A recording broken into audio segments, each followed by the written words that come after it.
That was because somebody in the passenger seat was trying to drive from the passenger seat. So it was frustrations due to circumstances. Welcome to this week's edition of the Weekly Travel Alert. Every week, Paul Glenn and myself, Steve Glenn, come to you, sharing with you all the top travel ideas of the week. And this week, we've got a special edition. I just got back from Italy, and I had a blast. I'm going to share with this group my list of the top 10 observations of traveling to Italy during the month of March.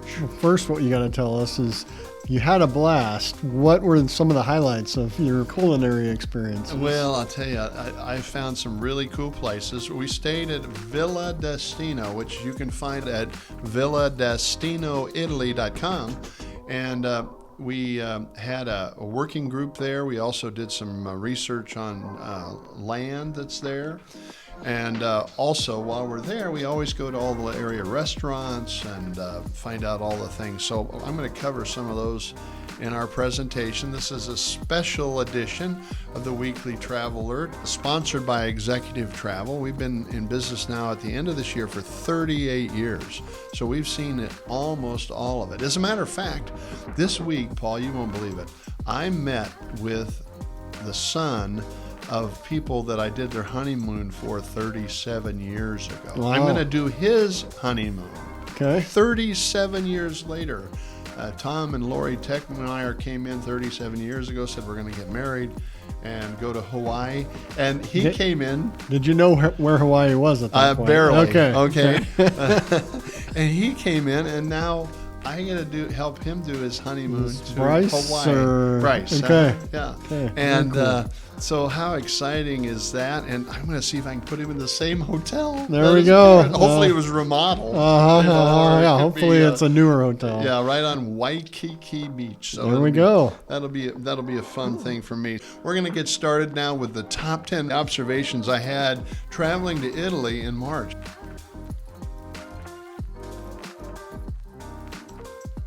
Number one, your money doesn't go as far as it did a year ago. Paul, 15 months ago, the euro and the dollar were at parity.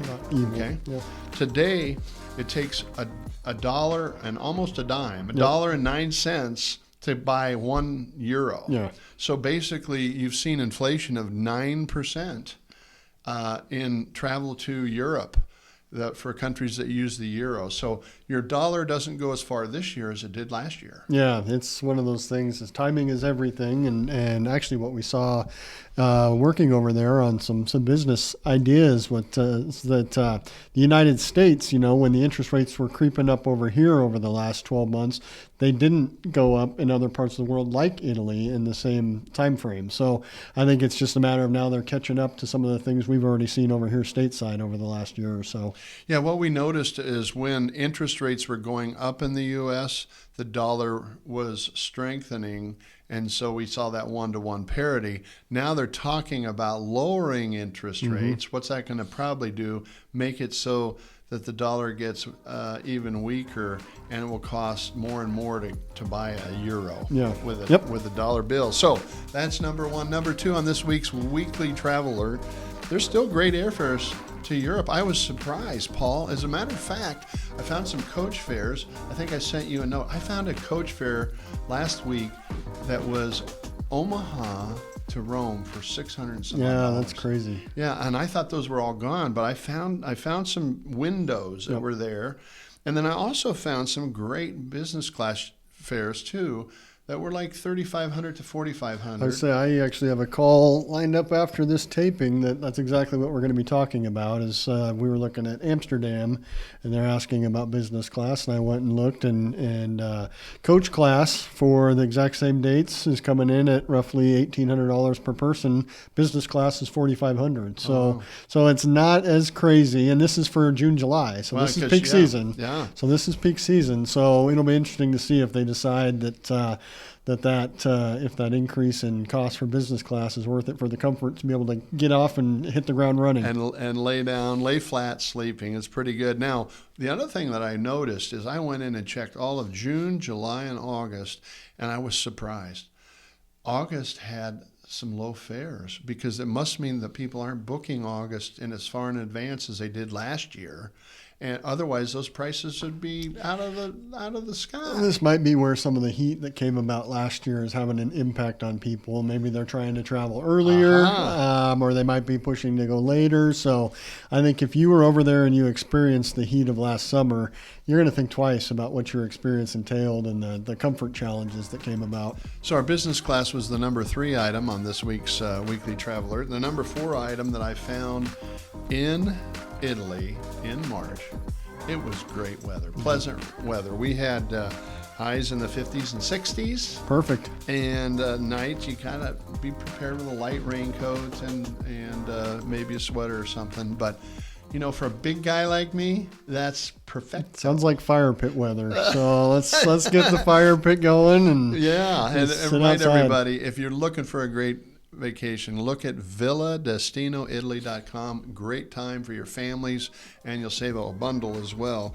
The 5th item I have on this week's Weekly Travel Alert are the top 10 reasons or observations I had during the month of March traveling to Italy was fewer crowds.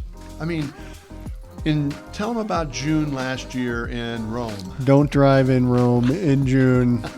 It's madness. The pedestrians rule the city, and getting around in a vehicle is not something enjoyable. I have never been more relieved than when I returned that rental car without a dent in the vehicle or a pedestrian underneath the vehicle. You should have seen the sweat beading off of his forehead as he was driving down the streets of Rome. And there were people on the right side, the left side, and back of us, in front of us. And it was like salmon swimming up a stream. The sweat was because somebody in the passenger seat was trying to drive from the passenger seat. So it was frustrations due to circumstances. Well, the fewer crowds travel between October and March. October, November, December, 6 months. That's when you want to travel now. Great values. That's what my advice is. If you ask me, travel those months. Don't worry about a little cold weather. Nope. Great we values. We had a blast great in weather. December with Christmas markets. Oh, it was beautiful. Yeah. Those Christmas markets were unlike anything I've experienced before. And we've done Austria and we've done Germany Christmas markets, and it was just amazing. And yeah, there was one day that it rained when my group was there, and so we got a little wet, but you know. Not having to fight the crowds made it or just the heat. Perfect. Yeah. The next item on this week's edition of the Weekly Traveler was sponsored by Executive Travel. Hey, you got to go visit our website, executivetravel.com. We've been doing this now for our 37th year, soon to be 38th year. So we're growing every year, and it's a lot more fun. The next item, which I wrote down as in March, you find great hotel and villa prices. Let me give you an example. I stay in a little hotel in Rome that a lot of our groups do. Our Women of the Midwest group stay there. It has a rooftop bar, kind of cool, overlooks all the fancy buildings of Rome. And I looked at it, the price in March, 200 euros a night. Mm-hmm. Now I looked at July, 800 euros, 4x. You pay 4x for that same hotel in July. So when you travel in March in Italy and throughout Europe, great prices. You can go twice as long and spend half as much. Aren't many more deals better than that. You bet. The next item I have are the top 10 observations of traveling to Italy that I just got back from. It's really cool, Paul. Spring brings these wildflowers all throughout the countryside. In Umbria, it's known as the Green Country or the Green Valley of Italy. And throughout this valley, it's all agriculture, winery, it's beautiful. You see all these wildflowers. They're in bloom in March, and just carpets. They're literally like carpets of flowers throughout there. And I think that's the best time to be there, is just to see that spring blossom. It's a new energy. I mean, what else? So, especially coming out of the Midwest, where I was driving back here a couple weeks ago from a trip, and it seemed like the closer to home I got, the browner it got here in March. So, you get to the Kentucky and Indiana regions, and it was starting to green up, and flowers were starting to show, trees were starting to bloom, and we got to Missouri and Iowa and Nebraska, and it just got gloomy. Now, ladies and gentlemen, Paul is the CEO of Executive Travel, and he flies anywhere in the world. Yet he drives 12 hours to Kentucky. Well, it's part of the adventure. Okay. I needed to take firewood for these cabins in the backwoods, little things like that that were actually highlights of the journey.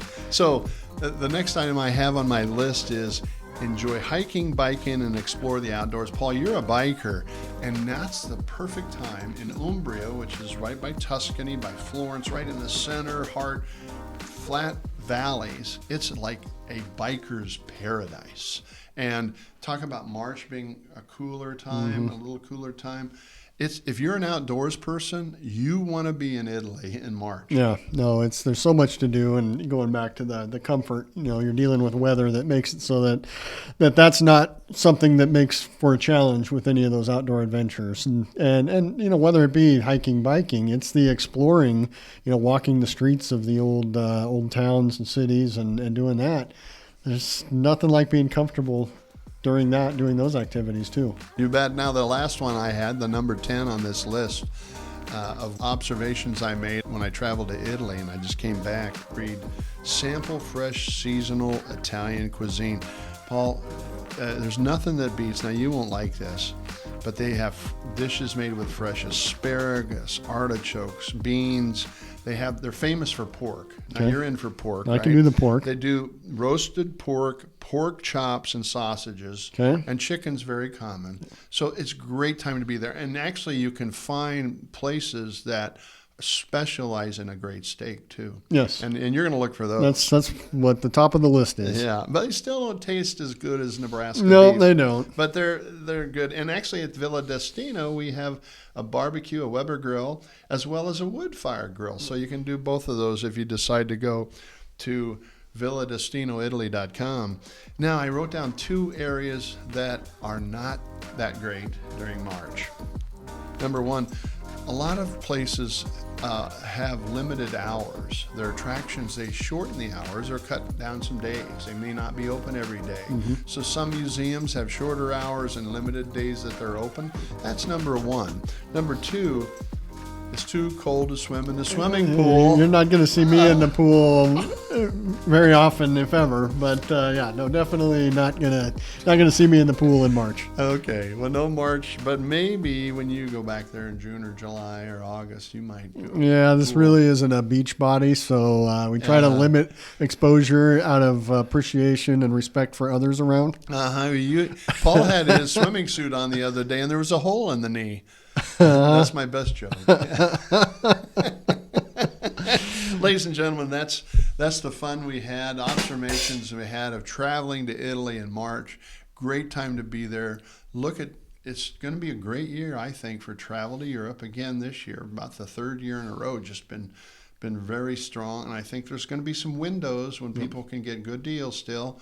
And look at traveling. You still got some good times from March, April, and May. And then it's going to get hot for about 3 months, and then you can come back in September, October, November, December. So, ladies and gentlemen, we thank you for joining us today. Executive Travel is the host of this at executivetravel.com. And we have the pleasure of every week coming to you, sharing with you the fun things of travel. And I'm going to say this before we go, Paul. In my room this last week was some people, and they said, I'm thinking of retiring, and I don't know if I want to travel. And actually, Ryan Swihart was in on that meeting, and we talked about you've got to travel while you can. Because I've seen so many people that say, when I retire, I'm going to travel then. Their health goes bad, or their spouse's health goes bad, and they can no longer travel. So, ladies and gentlemen, you need to get traveling. See the world right now. If you're mobile, get going, and we'll be happy to help you here at Executive Travel. Thanks for joining us this week. I'm Steve Glenn. I'm Paul Glenn. Please like, subscribe, share, and add any comments or questions down below so we can hit on the topics that are of interest to you in a future episode. Thank you for joining us, and we'll see you next week.